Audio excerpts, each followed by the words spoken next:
રાજ્યના નાગરિકોને આકરા તાપમાંથી મળશે આંશિક રાહત. હવામાન વિભાગ મુજબ રાજ્યમાં આગામી 7 દિવસ શુષ્ક રહેશે વાતાવરણ.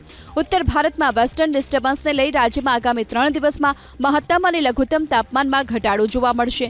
ત્યારબાદના 3 દિવસમાં મહત્તમ તાપમાનમાં 2 થી 3 ડિગ્રી સુધી વધારો જોવા મળશે. સાથે પવનની દિશા પશ્ચિમથી ઉત્તર પશ્ચિમ તરફની રહેશે. आने वाले 3 दिनों के लिए मैक्सिमम टेम्परेचर और मिनिमम टेम्परेचर दोनों में 2 से 3 डिग्री की गिरावट का पूर्वानुमान है। उसके बाद 3 दिन के बाद मैक्सिमम टेम्परेचर में 2 से 3 डिग्री की बढ़ोतरी का पूर्वानुमान है।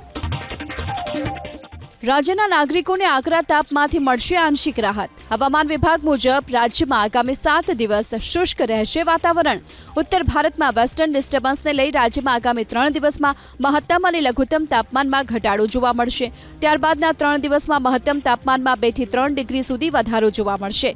સાથે પવનની દિશા પશ્ચિમથી ઉત્તર પશ્ચિમ તરફની રહેશે.